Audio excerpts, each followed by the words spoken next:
अब तू मरने वाला है, मैं तेरी मौत बोल रहा हूँ। प्रेमासाई तू मरने वाला है, मैं तेरी मौत बोल रहा हूँ। तो पुलिस के पास चले जा या अपने बाप के पास चले जा, तुझे कोई नहीं बचा सकता।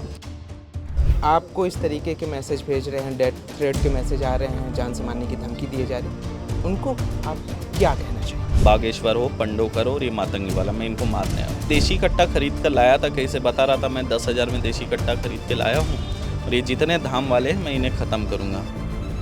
थ्रेट के मैसेज आ रहे हैं, जान से मारने की धमकी दिए जा रही है, उनको आप क्या कहना चाहिए? जितना दम है लगा लो, वीर पुत्र हैं। बजरंग दल के बोलो, हिंदू विश्व परिषद के बोलो, हिंदू जागृति मंच के बोलो, और ये जो हमारे सनातनी शेर है ये मेरे साथ खड़े हैं।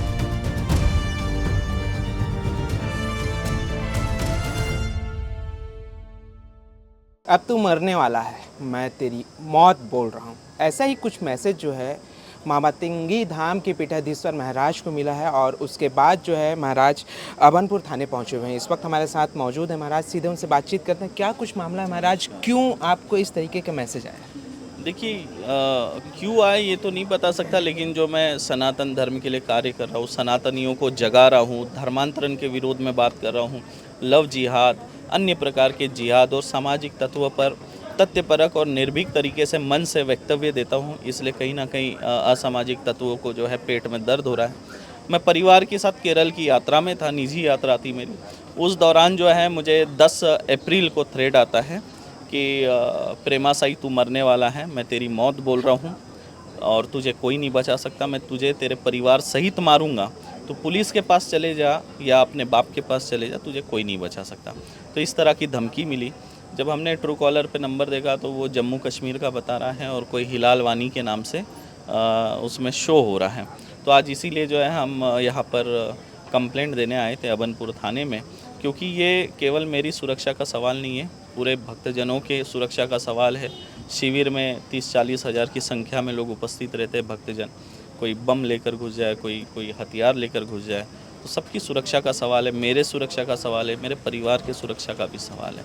अच्छा, जब आपका हमने पहले भी कथा देखा, उस समय भी हमने देखा कि किस तरीके से एक व्यक्ति जो है देसी कट्टा लेकर के पहुंच गया था। क्या कुछ उस समय का सिचुएशन था, कैसे इसे देखते हैं? देसी कट्टा लेके घुमा था, ये 2 वर्ष पुरानी घटना होगी लगभग।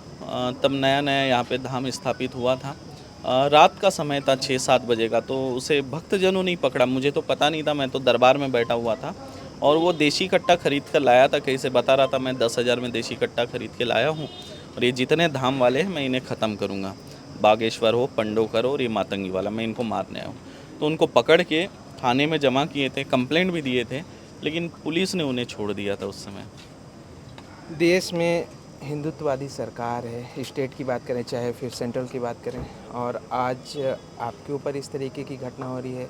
आप तो लोगों को सत्य की राह पर चलना सिखाते हैं, लोगों को प्यार से जीना सिखाते हैं, और आपके साथ ऐसा कुछ हो रहा है? नहीं, देखिए, ये सरकार का इससे कोई लेना देना नहीं है। सरकार सहयोग कर रही है, ऐसा नहीं है। जहाँ भी हमारे शिविर होते हैं उचित पुलिस व्यवस्था, बल वगैरह लगता है, लेकिन ये और अधिक सुरक्षा का सवाल है, क्योंकि अब भक्तजन वहाँ पर इतने संख्या में रहते हैं, तो वहाँ बम स्क्वाड के द्वारा चेक करना चाहिए। बैग वगैरह भी चेक होनी चाहिए, क्या पता कोई सुसाइड बम लेके आ जाए या कुछ और चीज़ें लेकर आ जाए, तो चेकिंग होनी चाहिए। और धाम, ये छत्तीसगढ़ का प्रचलित धाम है, जैसे मध्य प्रदेश में बागेश्वर धाम है, उससे भी पुराना धाम तो हमारा है। जब बागेश्वर जी को कोई जानता भी नहीं था, तब से हमारा धाम चल रहा है और हर टीवी चैनल पे आता था। तो ये अलग बात है कि किसी का प्रचार ज़्यादा है, किसी का कम है, लेकिन आज छत्तीसगढ़ का प्रचलित धाम है, पूरे देश विदेश से लोग यहाँ आते हैं। तो इस धाम की सुरक्षा करने का भी जो दायित्व ये सरकार का बनता है, और सरकार ने धाम में भी जो है उचित सुरक्षा बल लगानी चाहिए, ताकि जिससे भक्त भी सुरक्षित रहे, धाम भी सुरक्षित रहे। और जहाँ पे हमारे शिविर हो वहाँ पे उचित बल और मेरे परिवार की सुरक्षा का सवाल है। सरकार ने कदम उठाना चाहिए और बिल्कुल उठाएंगी, क्योंकि हिंदुत्ववादी सरकार है और साधु संतों की ये सरकार है।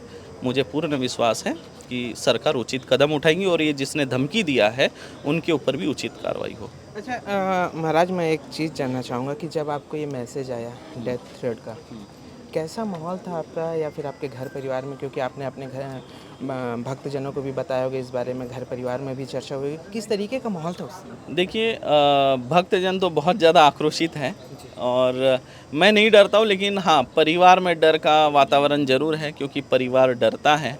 घर की महिलाएं आप जानते हैं कि अपने परिवार के मुखिया के लिए कितने मतलब ये रहते हैं, भावुक रहते हैं, तो परिवार डरा हुआ ज़रूर है और सुरक्षा की चिंता उन्हें सताती है मेरी। बाकी मैं नहीं डरता हूँ, मैंने अपने आप को, अपना जीवन सनातन धर्म के लिए समर्पित किया है। आज मारे कल मारे मुझे कोई डर नहीं है और मैंने अपने दोनों पुत्र को भी सनातन धर्म के लिए समर्पित किया हुआ है। अभी आप थाने आए हुए हैं, अंदर टीआई साहब से भी बातचीत हुई, क्या कुछ निष्कर्ष इस बात का निकला है? अभी तो हमने कंप्लेंट दिया है और जो धमकी आई है उसका स्क्रीनशॉट की कॉपी दी है। उन्होंने कहा है मैं साइबर में भेजता हूँ और इस पे कार्रवाई करते हैं। एक अंतिम सवाल मेरा, जो लोग आपको इस तरीके के मैसेज भेज रहे हैं, डेथ थ्रेट के मैसेज आ रहे हैं, जान से मारने की धमकी दिए जा रही है, उनको आप क्या कहना चाहेंगे? मैं यही कहना चाहता हूँ, जितना दम है लगा लो, क्योंकि मेरे साथ जो है हमारे जो वीर पुत्र हैं, बजरंग दल के बोलो, हिंदू विश्व परिषद के बोलो, हिंदू जागृति मंच के बोलो, और ये जो हमारे सनातनी शेर है ये मेरे साथ खड़े हैं। मुझे मृत्यु का कोई भय नहीं है, जब तक हूँ लड़ता रहूँगा, आखिरी सांस तक लड़ता रहूँगा, सनातन धर्म के लिए कार्य कर रहा हूँ, करता रहूँगा, हिंदुओं को जगाता रहूँगा, जगा रहा हूँ, जगाता रहूँगा। बिल्कुल, ये महाराज थे जिनका साफ तौर पर कहना था कि उन्हें किसी चीज़ का भय नहीं है, उन्हें किसी से डर नहीं लगता है, जिसे जितना जोर लगाना है वो लगा ले, वो अपने धर्म के कार्य पर इसी तरीके से आगे बढ़ते रहेंगे। बहरहाल इस खबर को लेकर के आपकी क्या राय है हमें कमेंट कर ज़रूर बताएं और ऐसी ही खबरों को देखने के लिए सब्सक्राइब जरूर करें छत्तीसगढ़ के अपने डिजिटल चैनल CG अनफिल्टर्ड को। डॉक्टर फेमस है महाराज के द्वारा एक शिकायत की गई है, जिसको उन्होंने बताया है कि जब वो केरल के दौरे पे थे तो एक व्हाट्सएप मैसेज आया है जिसमें उन्हें धमकी दिया गया है जान से मारने के संबंध में। इसी संबंध में उन्होंने एक ज्ञापन दिया है और उस पर जो भी है वो साइबर के माध्यम से पता करेंगे किस मोबाइल से कब कैसे है ना उनको धमकी मिली है, वो जाँच का विषय है।